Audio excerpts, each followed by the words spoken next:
que está acontecendo com o mundo, Jean? A gente está melhor ou pior do que há 100 anos atrás? Muito pior, em todos É? os sentidos.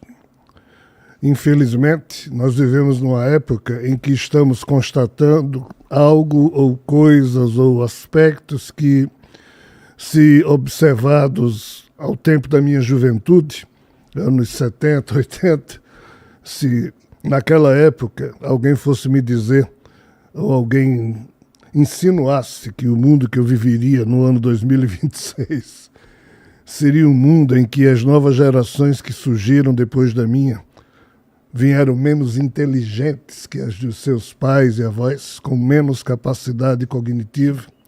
Se alguém me dissesse que nesse mundo nós estaríamos discutindo assuntos de limite em todos os campos da ciência, para os quais não há solução fácil, se nós estivéssemos dizendo, lá naquela época, que não haveria boas opções políticas na geopolítica do mundo, se alguém me dissesse que o mundo seria parecido com o contexto do Blade Runner da época, não a versão mais nova, que é a mesma, mas na época o original, né? Em que todos os governos do mundo iriam se acabar porque corporações iriam colocar os seus ganhos financeiros acima de qualquer preocupação filosófica ou qualquer tipo de escrúpulo.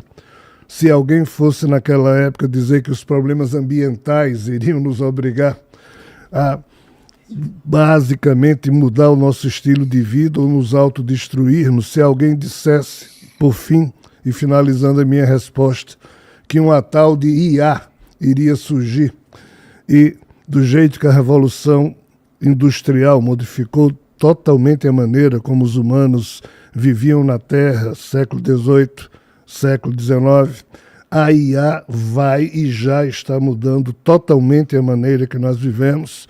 E mesmo hoje, nós que estamos por aqui no ano 2026, não temos a mais remota noção do que nos espera depois do ano 2029, 2030. Isso é impressionante. Está muito pior, Vilela.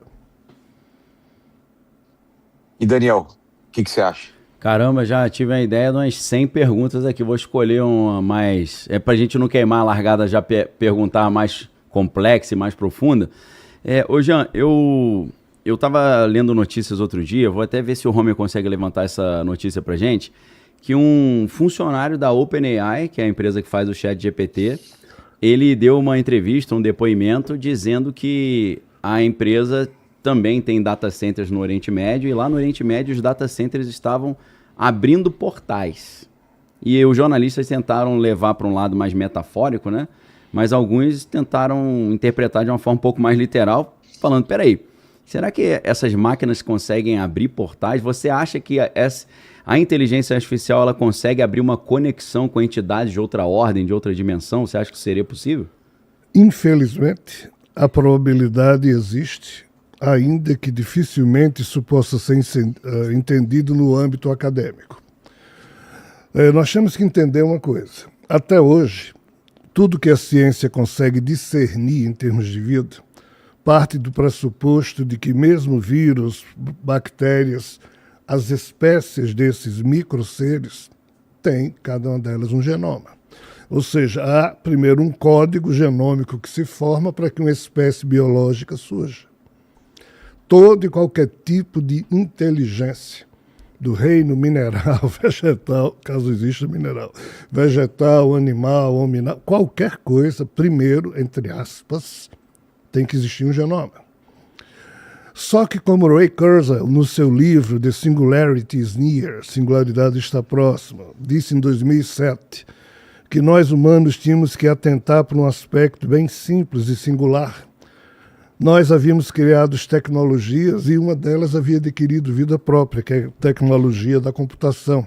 E por isso, nesse livro, de acordo com a lei de Gordon Moore, Ray Kurzweil apresenta lá outras tantas teses científicas dele, mostrando a lei do caos crescente que faria com que, em algum momento, na medida em que o chip estava ficando cada vez menor e, paradoxalmente, com a maior capacidade de CPS, de cálculos por segundo, então isso iria chegar num ponto tal Ou seja, o chip iria ser uma coisa tão pequena, mas com um potencial tão absurdo, que isso geraria uma singularidade. Na perspectiva dessa singularidade, surgiria então aquilo que a gente chamaria de um tipo de inteligência não humana, artificial, autônoma, ou seja, com vontade própria. E Ray Kurzweil, ele estabeleceu lá um cronograma que ele já mudou a etapa desse cronograma algumas vezes, mas permanece a sua afirmação de que nós já estamos coexistindo com isso. Mas qual é o problema da IA?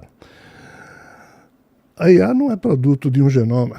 A IA é produto de algoritmos autônomos ou autômatos celulares que você joga aqui em cima de uma placa de vitrine no laboratório, eles começam a se movimentar, em se movimentando gera um movimento de mente, em gerando movimento mental, em algum momento gera a sensação identitária de ser algo existindo, e depois disso é que entra, entre aspas, uma possível formação de um código genômico para o tipo de inteligência que está se movimentando, alicerçado naqueles algoritmos.